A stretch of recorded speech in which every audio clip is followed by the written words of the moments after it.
All right. Good morning. Good morning to you. Good morning.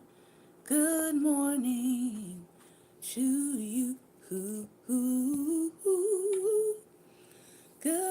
morning. Good morning to you.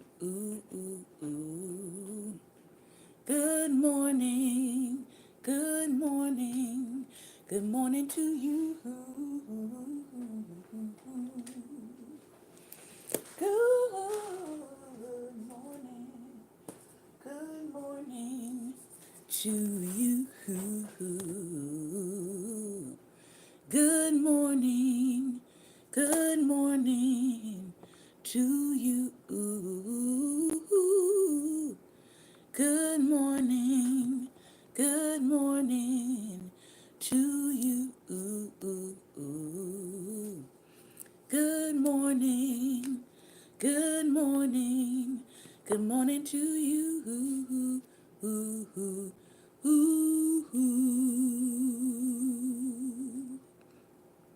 All right.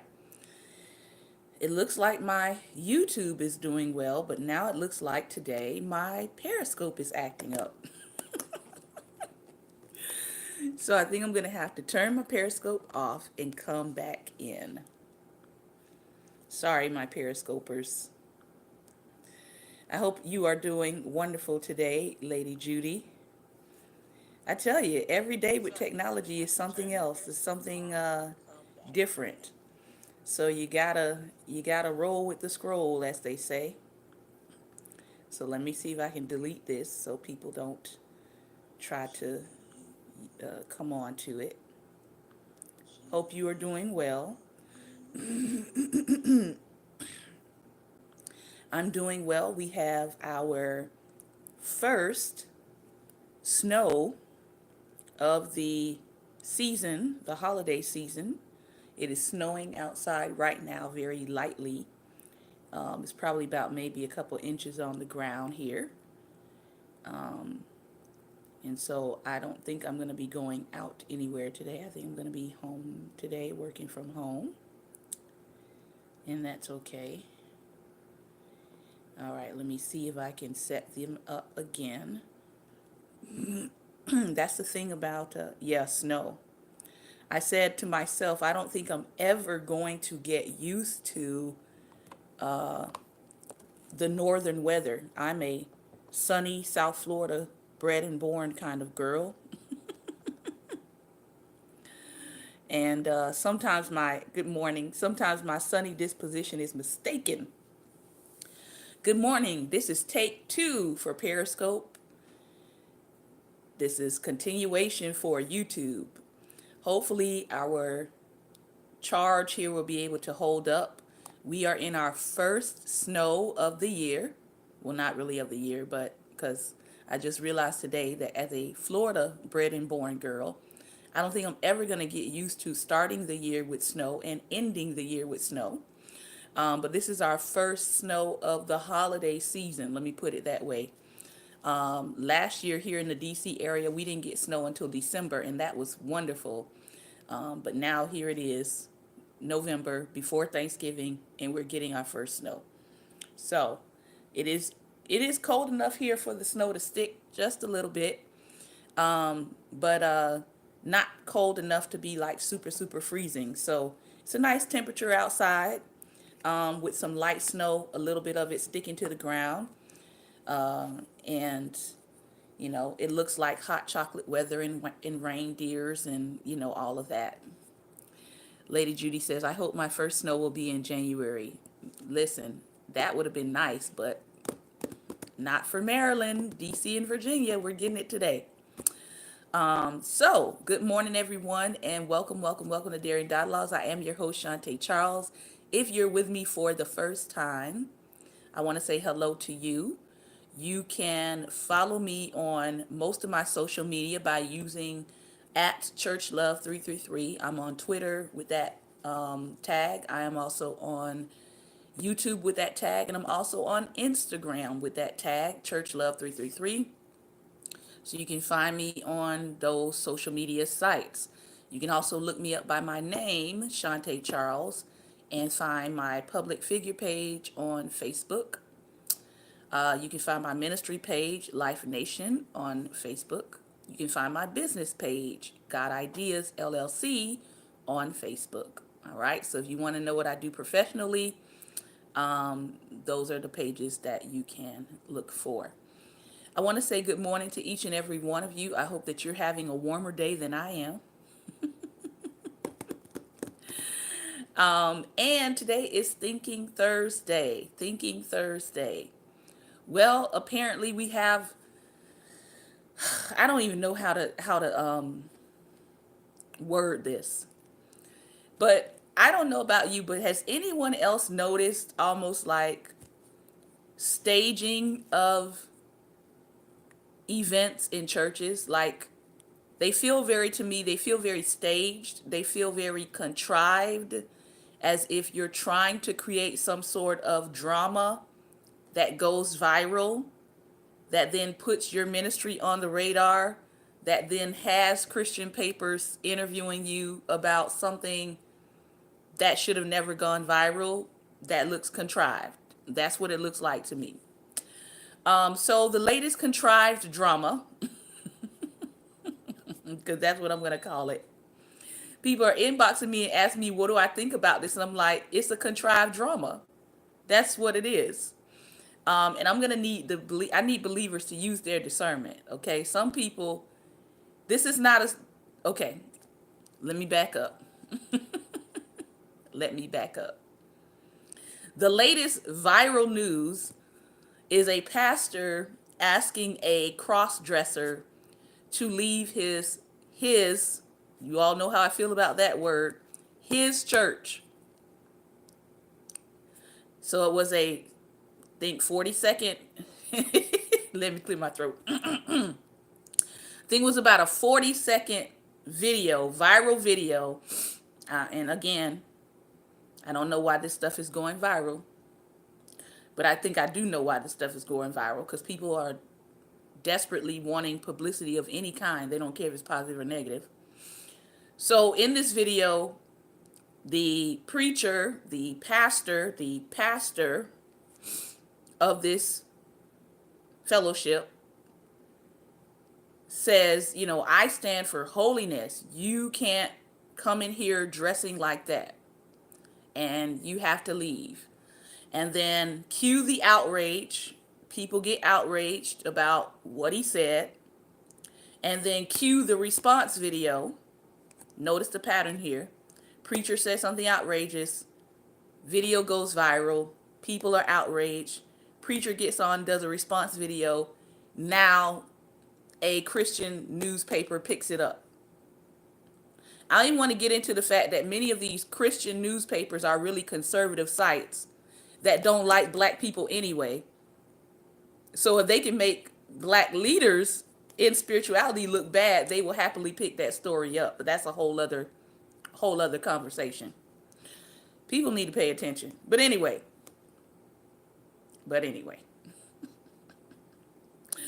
So I saw the viral clip, but then I also saw his response video. And to be honest, both of them were wrong. That's my take on it, if anybody wants to know. Both of them were wrong. I don't know any pastor, I don't know any leader that will tell you, okay, let me back up there. Let me back up. Let me back up. I don't know any God-sent leader that will tell you you can do whatever you want to do on the outsides of four walls, just don't bring it in here. Now, you want to know what's not scriptural? That's not scriptural. I don't know any leader who says how you want to live out in the world is okay as long as you look and act the part while you're in here for 2 hours, because that's what he said on his response video. Good morning, no coincidence. That's what he said on his response video. And I really hate tackling this kind of stuff But when quote unquote Christian news picks it up, it legitimizes drama and foolishness that should have never made it past the viral video. Because now people think that this is a legitimate story. And people think that, oh, this pastor was standing for righteousness. No, he wasn't. He was not. Let me be clear. He was not standing for righteousness. He was simply saying that what you do outside of my house as a lord over that house, what you do is your business. But as for, because he said, as for me and my house, you're not going to be able to do that in here. So he was not standing up for righteousness. He was not like offering the person counsel, and it was not a stranger. As he said in his response video, this is someone that chose to join his house. Because if you go look up the word church, we've already delved into that over and over again until hopefully people are going to get it. He said this person joined his house. These are his house rules. So they shunned Kim Burrell, who said wages of sin is death, but these people are being famous for religion, pretty much. So, yeah. So he says in his response video, he said, before you all talk about me, let me just put it out there. Let me give you the real deal about what happened. And he said, this person is a member. This person joined. This person chose to be a part of his house because he is Lord over his house. And what he says goes in his house. Period. And then he made references to other rules in his house. And he said, if you're a member, he said, we don't bother strangers when they come. But if you're a member and you agree to these rules for his house, he's going to make sure you follow it. He was even excited about telling people that these rules apply to everyone who comes, that becomes a member of his house. He had people on the video verifying, they were in the comments verifying that, yes, this is how he feels about his rules for his house and anyone who comes and joins his house. He was very excited and very proud about ejecting his own family members from his house if they didn't follow his rules. So this is not, let me repeat that.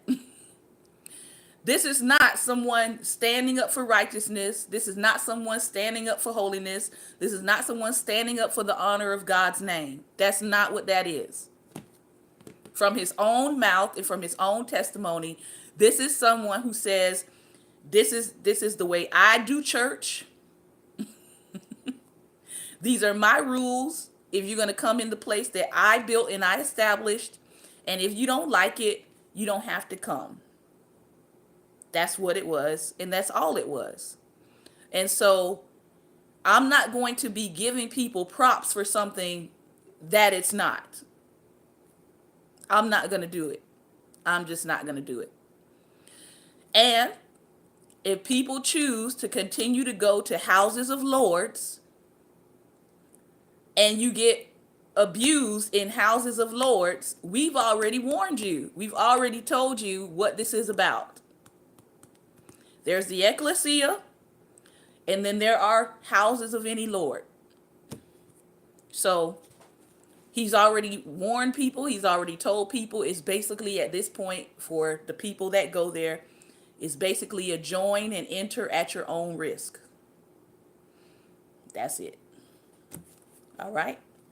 So this isn't even someone persecuting the LGBTQ community. It's not even that story. It's someone who willingly joined that person's house and decided that they were going to try that person in public. And that person said, where you show out, because he basically said this person had done it before and they had tried to take him in private and tried to tell him what the rules were. and they acted like they were in agreement, and then they came up doing the same thing. So this was really two egos clashing, and one ego won. All right.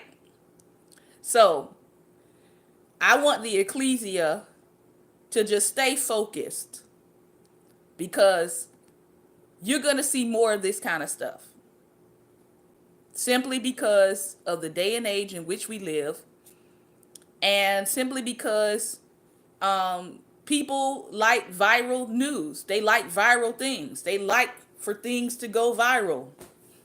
That's the climate that we're in.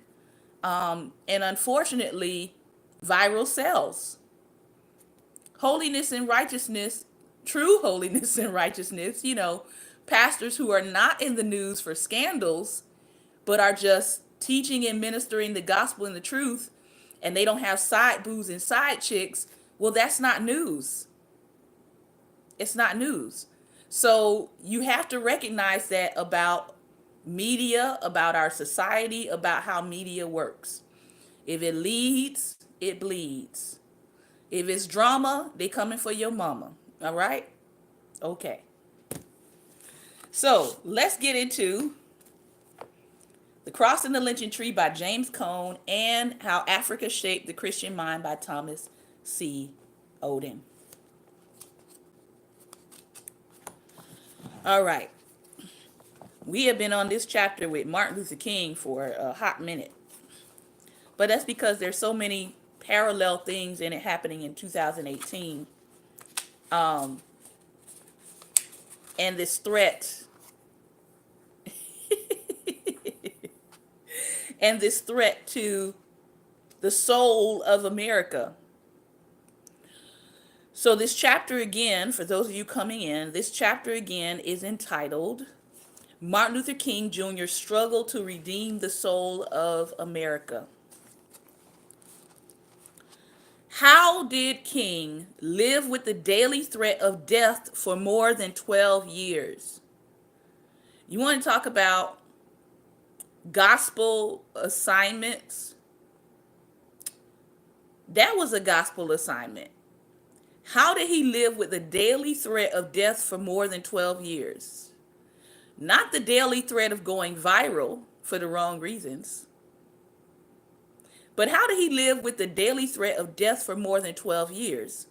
No one was more at risk than he. The cross of Jesus is the key to King's willingness to sacrifice his life, not only for the freedom of Black people. He said, "I will die standing up for the freedom of my people," and I think he kept his word. But also for the souls of whites and the redemption of America.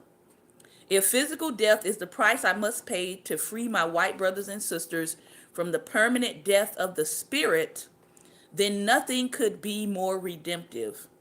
To redeem the soul of America was the motto of the Southern Christian Leadership Conference, which meant creating the American dream and the beloved community. The cross protected King from the paralyzing fear of death, giving him the courage to fight for racial justice no matter the cost. With the cross at the center of his faith, he could even love the people he knew were trying to kill him. Following Jesus' example on the cross, "Father, forgive them, for they know not what they do."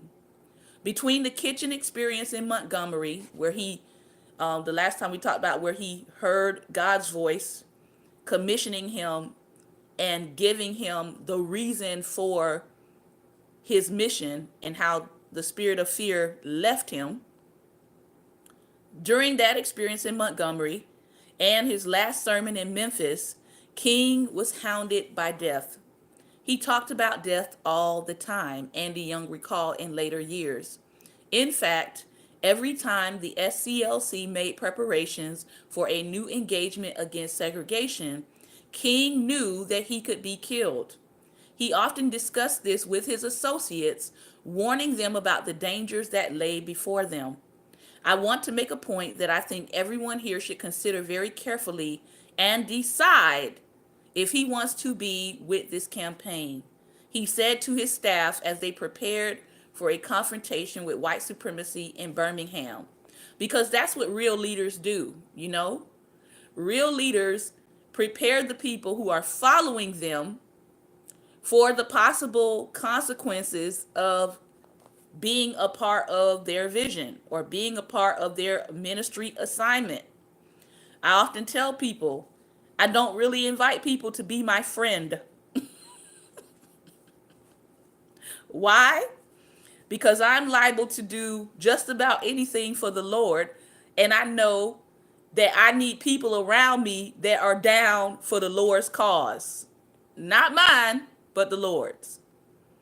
So that means if I'm driving somewhere and I feel the unction of the Lord tell me to stop here, get out, go in there and pray for people, I don't need people with me that's going to be second guessing what the Lord told me to do. No, you can stay home.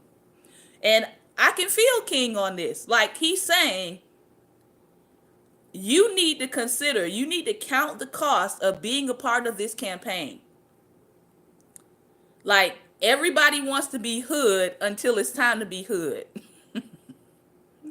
Everybody wants to be gangster for Jesus until it's time to be gangster for Jesus. Right? There's a lot of people who talk a good game, but when it comes down to God asking you to step up and do something, and you recognize that there's danger attached to it, then people start doing, I'm going to use an old school word, they start flogging. They start backing up, right? They're like, wait a minute now. Okay, I agreed to get in the car with you, but I didn't agree to do these other things. So he prepared them for a confrontation with white supremacy, right? He prepared them. He didn't just say, oh, we're just going to go out here and, say a little prayer. No, there was a real possibility that the areas that he was going into were areas of danger. All right. We don't get a lot of visitors for our ministry. You know why we don't get a lot of visitors? Because we live in Confederate town. We live in a town where there's active Klansmen and Civil War Minutemen who walk around with their open assault weapons. So if you come visit us, I just want to make that clear, that you can't be afraid to see people who openly oppose the freedoms of others. Okay? All right. So he said to his staff as they prepared for a confrontation with white supremacy in Birmingham, there are something like 8 people here assessing the type of enemy we're going to face. That's a whole preach word all by itself. It's a lot of people that like to travel and go into other people's territories without assessing the enemy you're going to face. I have to tell you that in my judgment, some of the people sitting here today will not come back alive from this campaign. And I want you to think about that. Because that's what good leaders do. Good leaders sit you down, they teach you, they train you to resist, all right? They walk you through what kind of things you're going to face, and then they tell you there's a possibility that you're not going to come back from this alive, especially in his time. And we're living right now in a day and age, in case some of us have been sleeping and we haven't been paying attention. We're living right now in a day and time when the attitude towards Black Americans in this country is becoming increasingly hostile. Not just immigrants, but Black Americans who are already here, who are citizens. In case you didn't hear about the case that happened recently, there was a woman coming off of a train in New York, Trinidadian woman. Man came from behind and began stabbing her and saying, "Die, Black B," just out of the blue. Police came, took her information. they weren't really treating her attack seriously. She goes home, goes to bed, doesn't realize how wounded she is, and she wakes up in a bed full of blood. Then she gets to the hospital and realizes that this man has seriously injured her, but they couldn't tell because nobody immediately took her to the hospital when it first happened. So we have to care about us even if nobody else does. Yeah. But we are under attack in this country.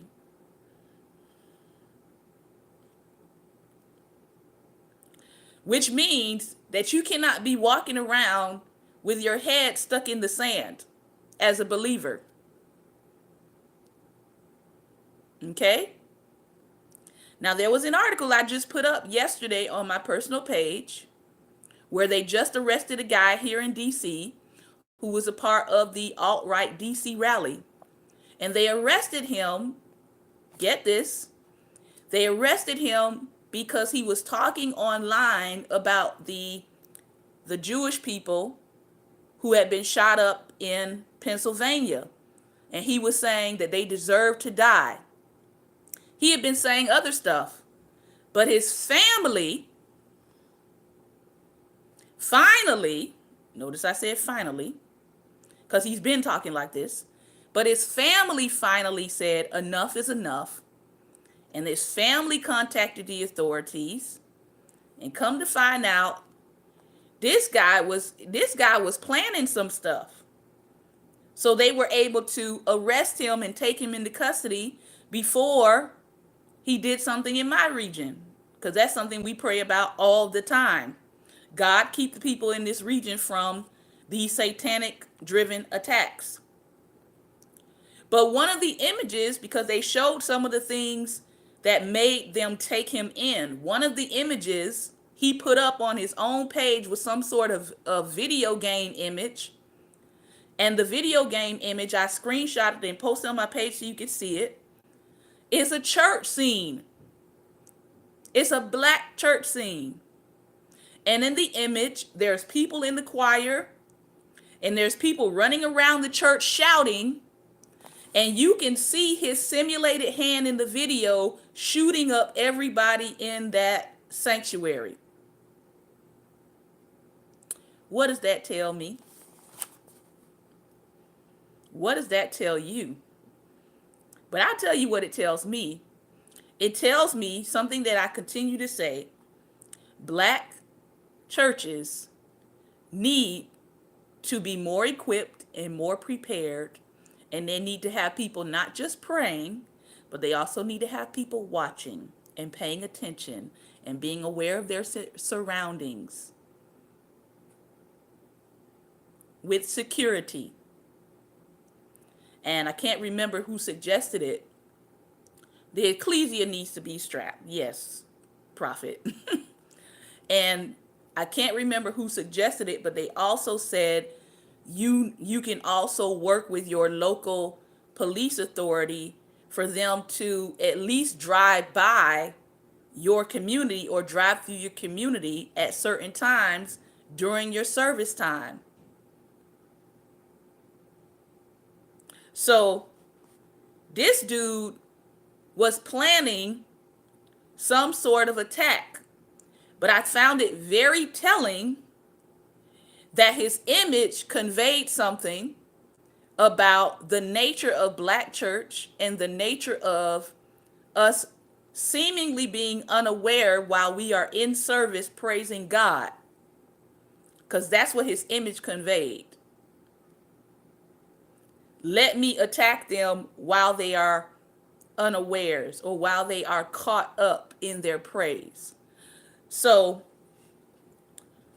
God shows us the tactics of the enemy. We just have to be paying attention. King, even though he was dealing with all of this pressure concerning the possibility of his death, King developed a sense of humor to ease the tension and to enable himself and others to endure in the face of the violence that would engulf their lives. He preached mock funeral sermons for his friends. As Andy Young put it, Martin King knew more than anybody else that every time he made a commitment to something like this, he was committing his life. He thought in everything he did it might mean his death. He would never say it that way. He would always say it in terms of us. He would say, for instance, now Andy Bull Connor doesn't play. He said with a touch of hyperbole, they had 50 bombings in the last year and you might not come back. You better let me know what kind of eulogy you want. And then even though he was talking about me, he knew he was really talking about himself. The more resistance King received from white supremacy, the more he turned to his faith and talked about the cross and the demands it placed on believers. At a national conference on religion and race in Chicago, he challenged white religious leaders who hesitated to support the civil rights movement to take up the cross of fighting for racial justice, even though it may mean walking through the valley of the shadow of suffering. Christianity has always insisted that the cross we bear precedes the crown we wear. So, if anybody thinks that this is a new phenomenon of white religious leaders being lethargic and apathetic towards civil rights movements, towards social justice, no, we're just getting a new generation of the same thing, because Martin Luther King also had to challenge his white religious peers to support the civil rights movement. Now, everybody today, now that King has gone on, everybody today wants to kumbaya and say what a great person King was, and they want to quote King on Martin Luther King Jr. Day, but the reality is many people did not take up the challenge to assist in supporting the civil rights movement.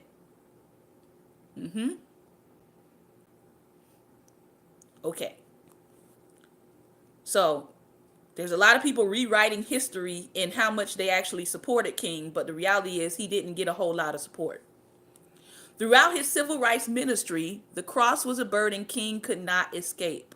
During the violence in Birmingham, St. Augustine, Selma, Chicago, and the Meredith March, and the rise of Black power in Mississippi, King had to bear the cross of Black leadership as he struggled against white supremacy, trying to keep hope alive in the midst of burning cities in America and what was happening in Vietnam.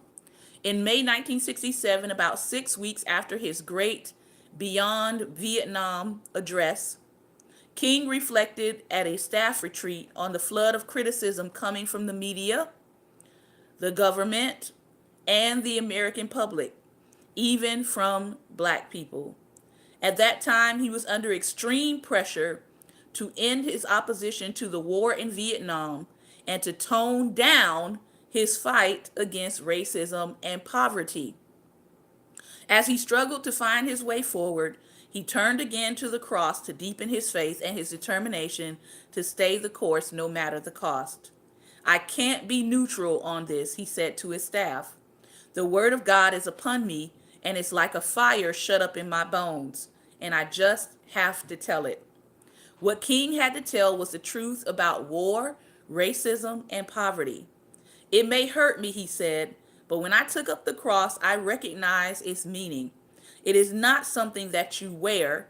The cross is something that you bear, and ultimately that you die on. What precisely did he mean? How could the death of a Jew nearly 2,000 years ago save Black people in the United States?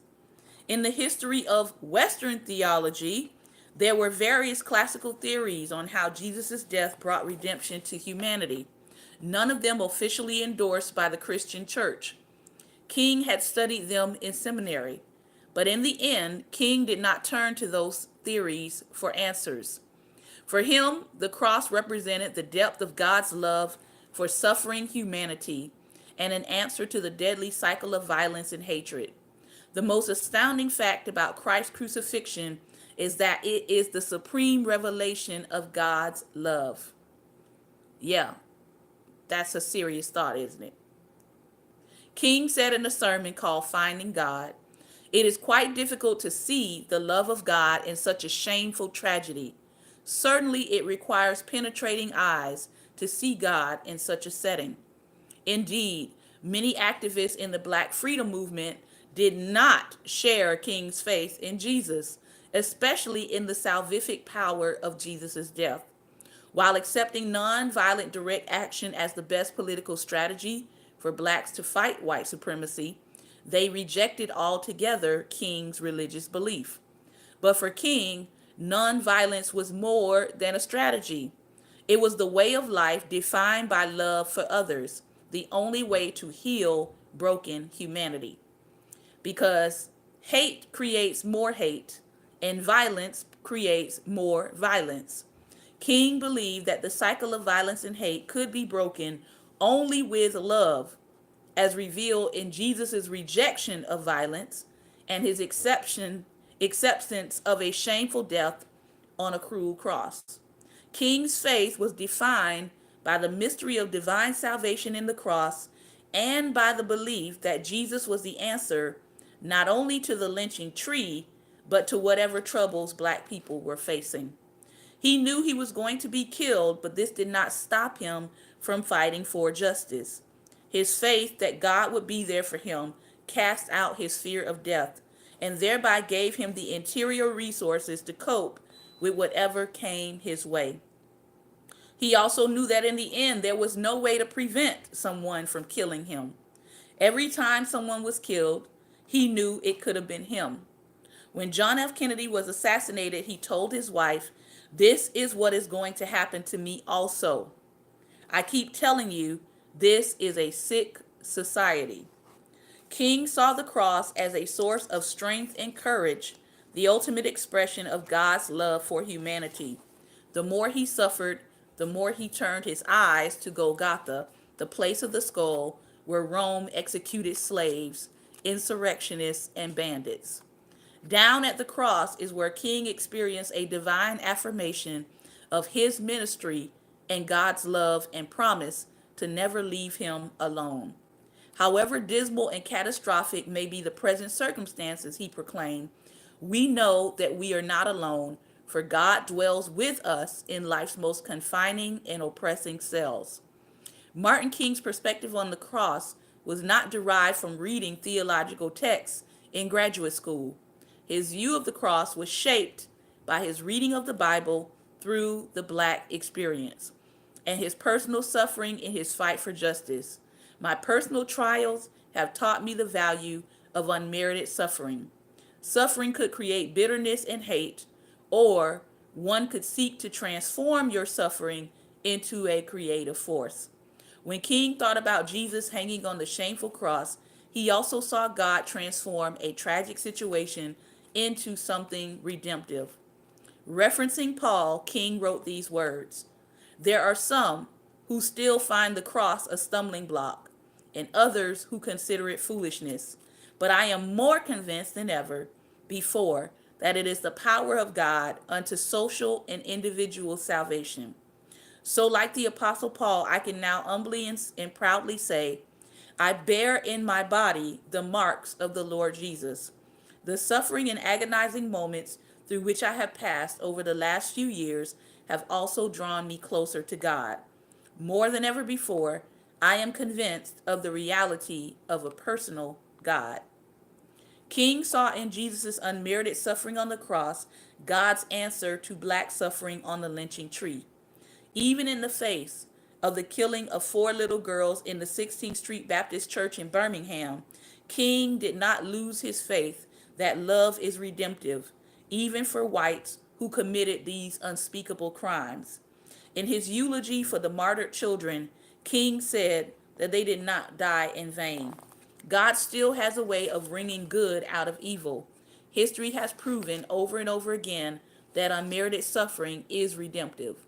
He contended that their innocent blood could serve as a redemptive force to transform our whole Southland from a low road of man's inhumanity to man to the high road of peace and brotherhood.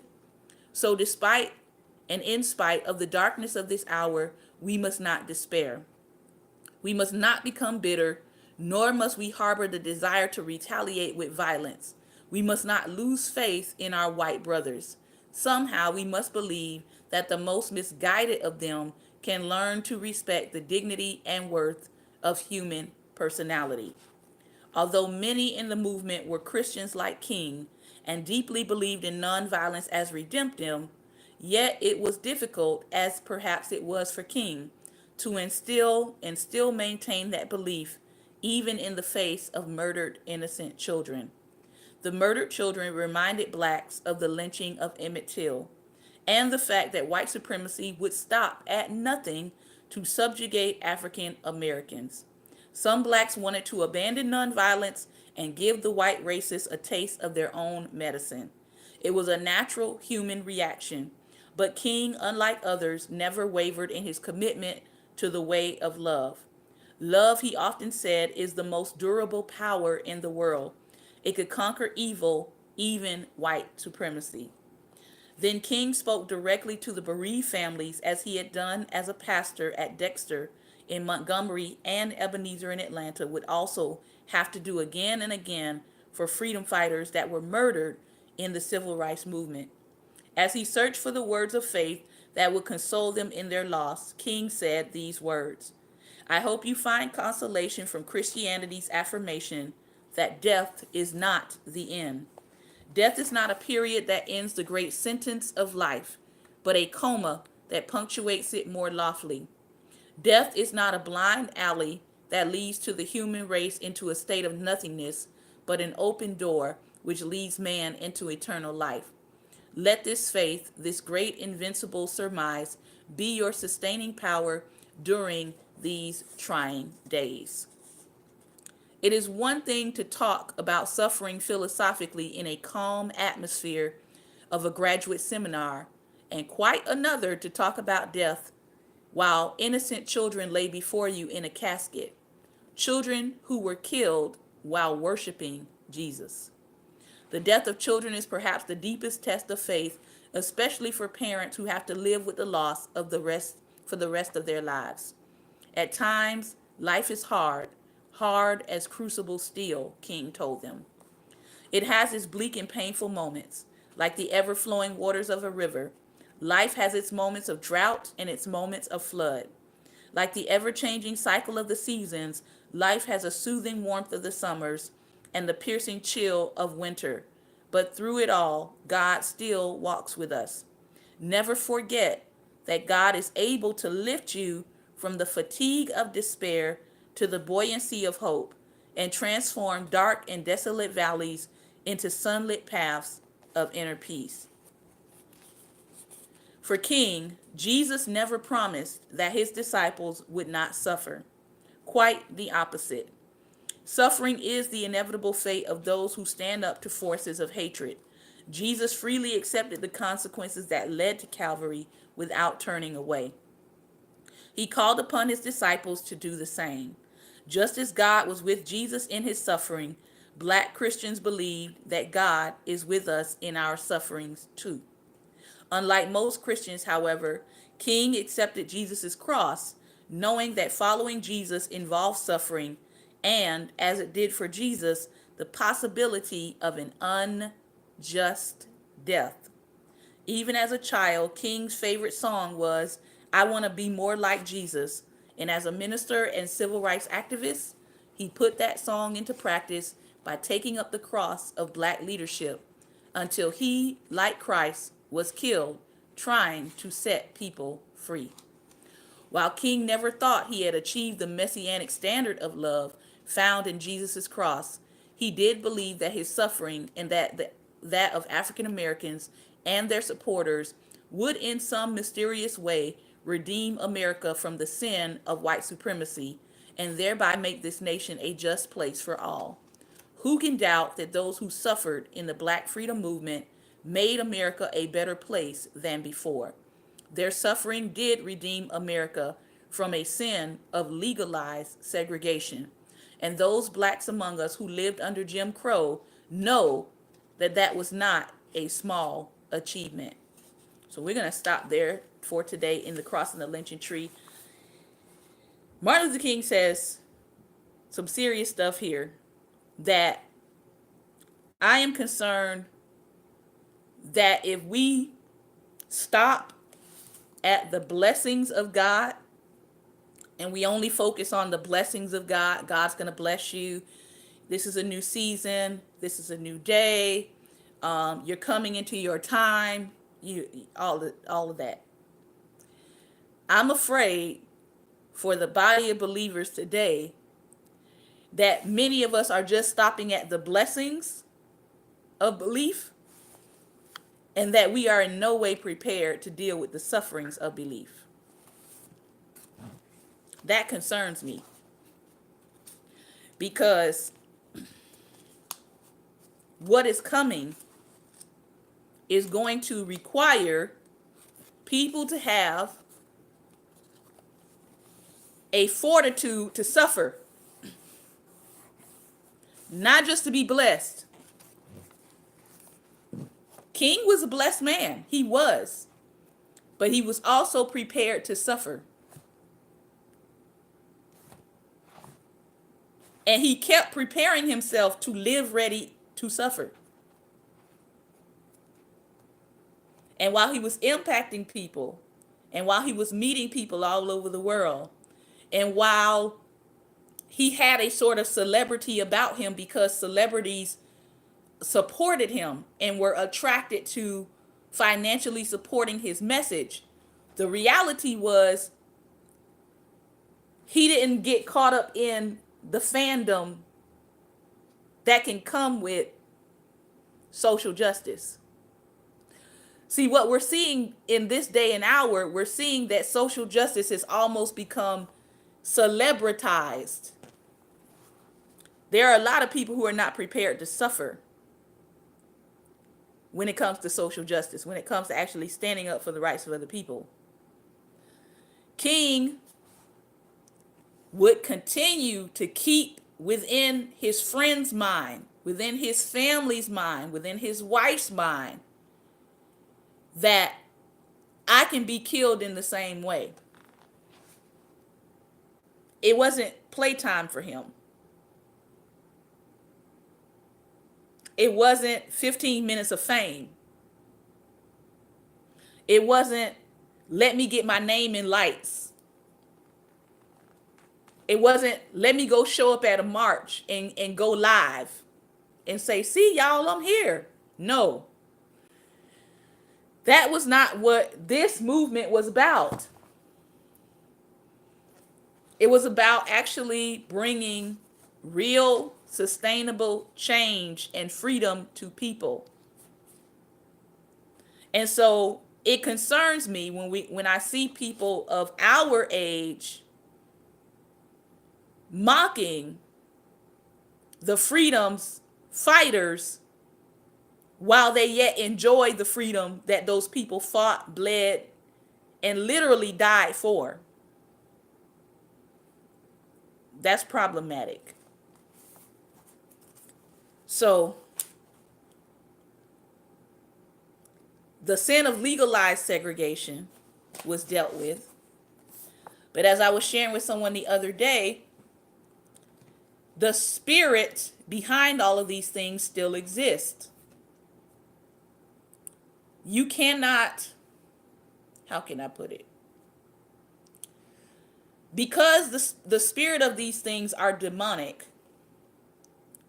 you can't just wish it away. You can't just picket sign it away. You can't kill a demon. You have to cast it out. But it's a spiritual thing. It's not just the physical part that we see. It's a spiritual thing. So we have a lot of people who are maybe experts at the physical. They may be experts at organizing. They may be experts at the law.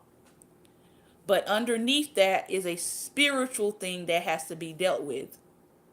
And so, even though there were people that didn't ascribe to King's faith, they respected what King was doing from his spiritual standpoint. Yes, spiritual warfare. Which goes to my last point I'm going to make for the day. I'm going to give y'all some time back. I'm not going to go to the other book. Which means that we kind of need everybody. Yeah, we need everybody. We need the people who say, I'm going to get armed so that I can provide some self-defense for what's happening. I'm going to use my skills as military. I'm going to use my skills as retired military. And I'm going to train people in self-defense. We need you. We need the lawyers who know the law, who can circumvent some of the things that are happening. We need you. We need those in law enforcement who can track down and bring into custody people who have demonic aspirations of destroying people's communities. We need you. Yeah, we do. We need officers of the law. Notice I didn't say race soldiers. We need officers of the law. And we also need people of faith to do their part, the spiritual part. We need people of discernment to do their part. We need intercessors to do their part. We need everybody. A part of what made the civil rights movement as successful as it was because people were not arguing. People were not arguing about whose part was greater. They simply understood, I have a part to play, and let me play my part to the utmost of my ability. Church mothers, we need you. They were the ones that were preparing the food and feeding the hungry protesters. Celebrities who have a consciousness, we need you. They were the ones who were continuing to bring the message and put the spotlight on the message because of their celebrity. They were the ones that were helping King financially fund some of his travel and some of his protesting efforts. We need you. We need everybody. But what has happened is people have started fighting pieces and parts rather than recognizing, as they did in King's Day, that everybody was needed. There was no little I's and there was no big U's. The people said, King, we see this as your assignment. We know that this is your assignment. God has laid this thing on you, and we're willing to get behind you and help you in whatever way and capacity you need us to help you in so that we can see change. Now, at the time, I think right before the time of King's death, when people were asking about his approval rating, we become self-centered and self-sufficient. Yes, thank you, Pastor Ben. They knew they were a piece of the puzzle. None of us is the whole puzzle. None of us know it all. None of us have all of the strategy. But if we would recognize that we were a piece of the puzzle, we could get a whole lot more done.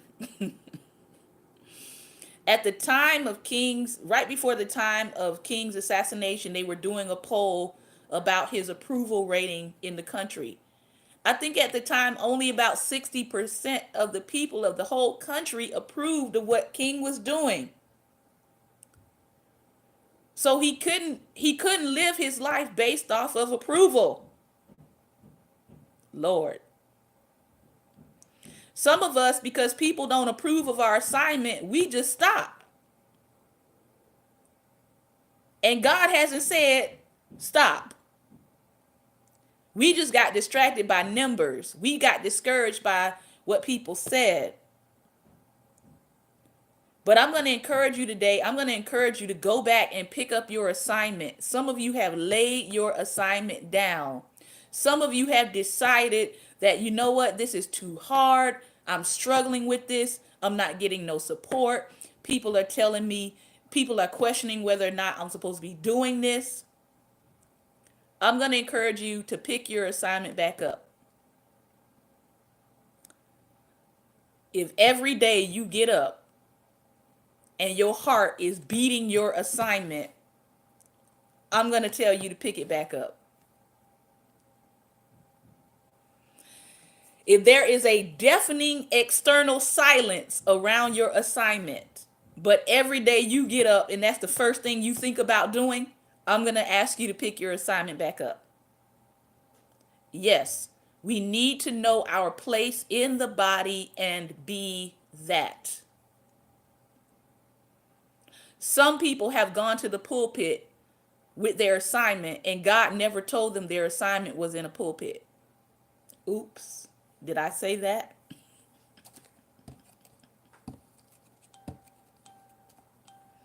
He never told them their assignment was there.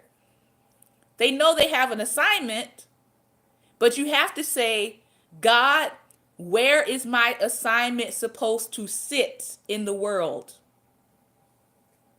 Am I supposed to be behind the pulpit, or am I supposed to be in a boardroom? Or am I supposed to be behind a judge's bench? Or am I supposed to be in front of students at an elementary school? Where is my assignment supposed to be set? So, as we come upon the holiday season, and most people are going to have at least 1 or 2 or 3 days off, I certainly will, no coincidence. Take some time. My husband and I do this very often. We like to take holidays and use those times as consecrations. I find most people that are called to be in front never want to be in front. Hello. Take some time during this holy day season and seek the Lord on what your assignment is for 2019. Don't write another generic to-do list for 2019. Don't write another generic, New Year's goals. Don't do it. Seek the Lord. And if he tells you to go in a completely different direction than what you've been going, trust God and go in the direction of your Father's heart. I know there's a quote that says, go in the directions of your dreams. No, go in the direction of the Father's heart. All right?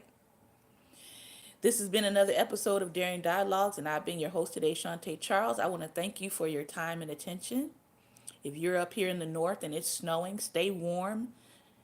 Try not to go outside unless you actually really have to. Stay off the roads so that those who are set in their assignment of clearing the roads don't have to worry about your safety. All right? Remember, light is the most daring opposition to darkness. So be light today for someone. Take care and God bless.